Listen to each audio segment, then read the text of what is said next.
Hi, it's Chris with Implied Music. Spitfire Audio's Fractured Strings. It's not a conventional string library by any stretch of the imagination. It's got elements of phrase library, it's got elements of aleatoric, chance composition procedures, beautifully recorded, sort of Arctic colors in string sections, violins and cellos. I got a copy to take a look at. I've made a few pieces. Can I write music with this? That's the question that I have. Let's take a look at what happened.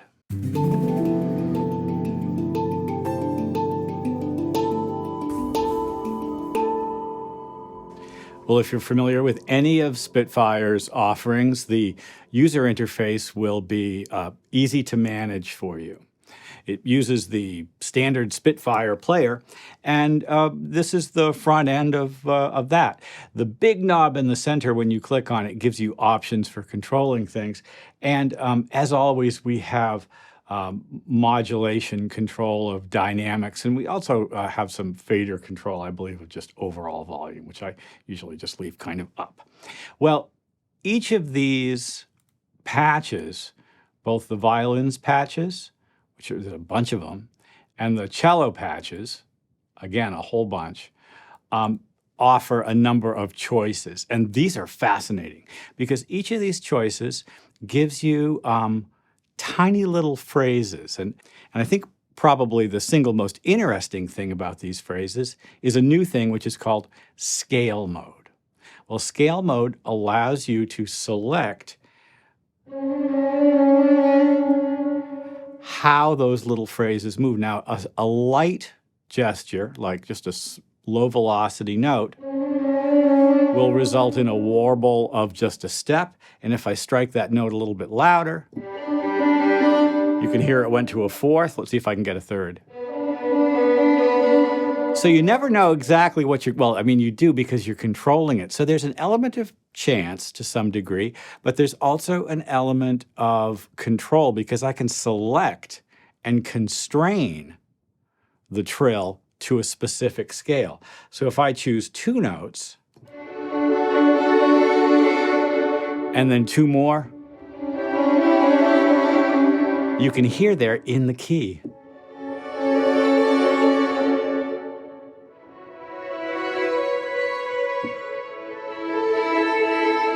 Well, without further ado, let's listen to my first piece.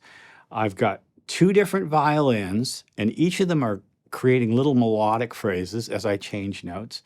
I've got two cellos. One of them is a solo cello playing arpeggios, and another is a cello that's making a tiny little statement. We'll look at those. And additionally, there's the intimate grand piano adding some color over the top, another Spitfire instrument. Let's listen to this.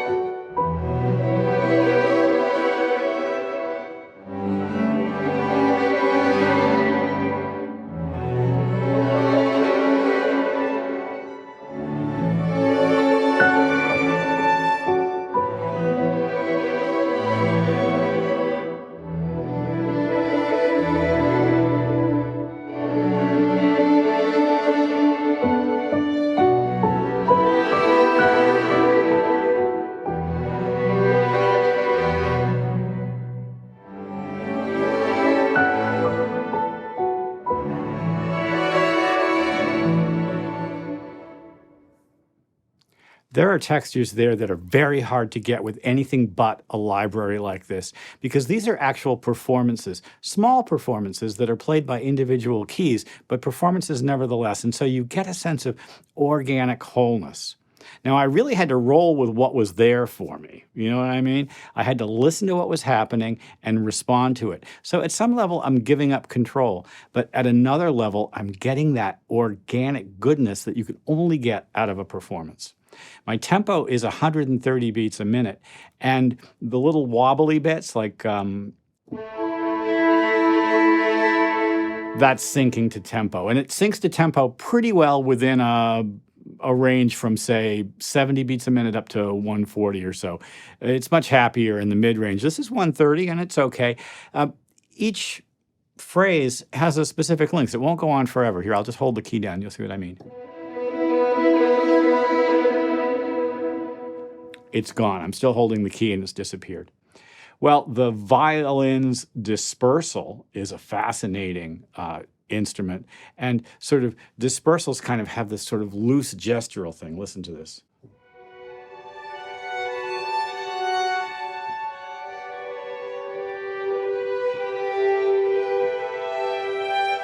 That's just one hand. Look, Ma, I'm Johnny Greenwood. Gorgeous, right? Well, cello as well, and here a fun arpeggio. Fifths, right? And we've got a bunch of choices for our arpeggios. Take a look. You can see the fifths right here, but if I go back a page, I've got major, major wide, which is beautiful, minor wide, probably the familiar from all Bach music.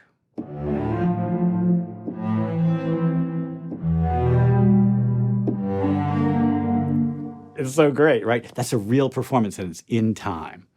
And then the cello statement as well, up in terms of scales, gives me the same kind of little gesture. So cello's up the scale.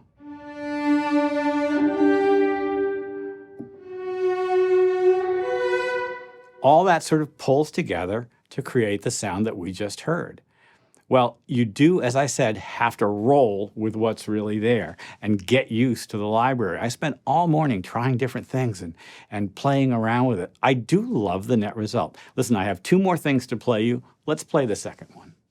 Okay, here's the second one. I should say these samples were all recorded in Air Studios, a very big room. And so the reverb sound, the sound that we hear on this is that big room sound. And so you get a really strong sense of intimacy in a big worldly space. It's fascinating sound. Anyway, let's listen to this one and we'll talk more about it in a moment.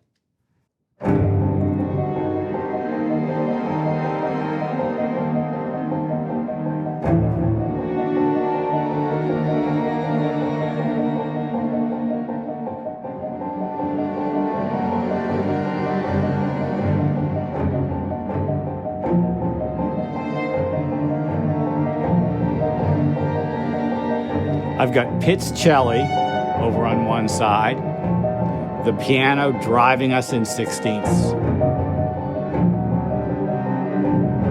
and that tense inner voice is cello, and the higher version is violin, and then squeaky violin on the top.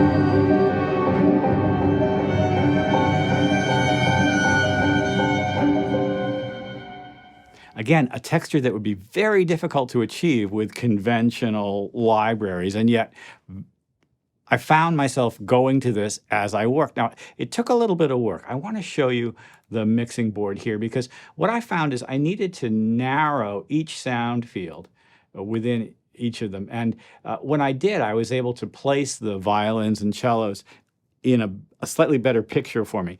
They're recorded very big, very in the center, and it doesn't really read very well when you start stacking things.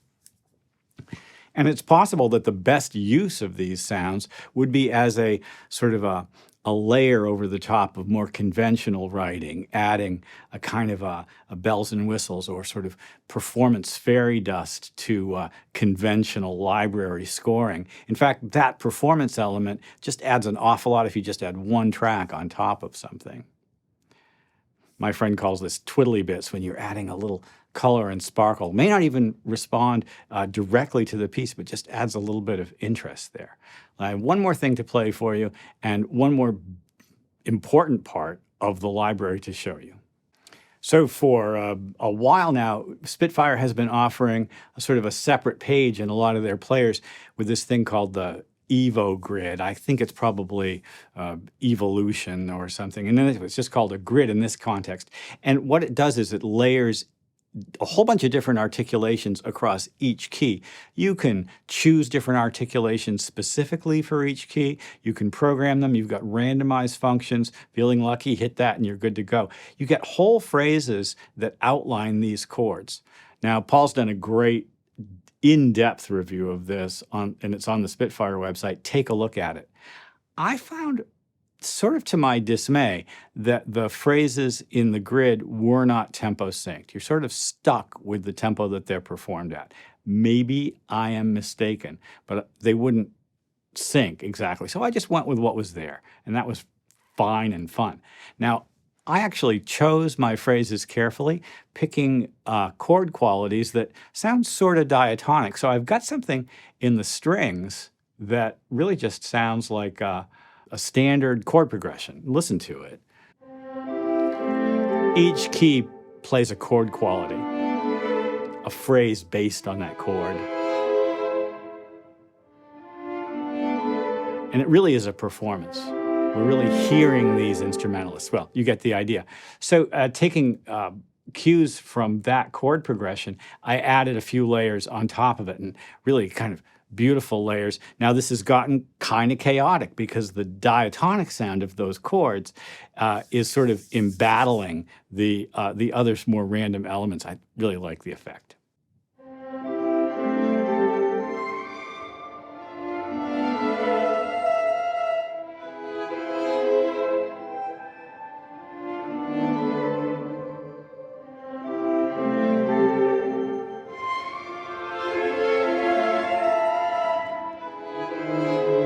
The recording quality is clear and piercing.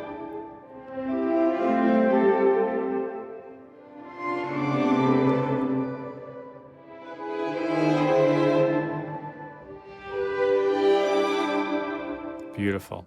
These phrases and sounds were originally recorded for the BBC's Frozen Planet series by the Bleeding Fingers guy. They're composers and producers, working, I think, with Hans Zimmer. And it's a library that feels to me very contemporary, very much of the moment. I think it would pair very well with the Oliver Arnold's string libraries, or any sort of basic smaller scale ensemble library that you would maybe do your basic writing in, and then add sort of orchestral colors with this library on the top. It's not an inexpensive library. It's going to be, I think, $2.99, but although it's on sale right now. And I think it's worth it. The thing downloads at like 83 gigabytes of material. So have your extra hard drive ready. It's a powerful library with some really surprising textures. It will challenge you as a composer and to some degree as a mixer, because these elements take up space in a kind of an interesting way. They take up space acoustically, but also like sort of emotionally. And so you've got to respond to what's happening there. It's another winner, I think, in the way that modern sample libraries are, in that direction that modern sample libraries are going, drilling down further and further into very specific needs and sounds. It's going to be crucial. In fact, as I started working with this morning, this is the thought I had. I wish I'd had this library when I was doing, I won't fill in the blank, but X. I immediately saw a use for it. And it'll be showing up in my template, and maybe if not in my template, at least as a big part of like how I think about what's possible. Wow, it's terrific and really kind of unusual. It's worth checking out. Do look at Paul's in-depth playthrough. And I think at the beginning of that video, there's also a kind of a discussion with the Bleeding Fingers guys. I don't like saying Bleeding Fingers too much. It's sort of upsetting, but there it is. Well, Spitfire, they do it again. Hey, I hope this has been useful. Like, subscribe, do all the things we do here on YouTube, and I'll see you next time.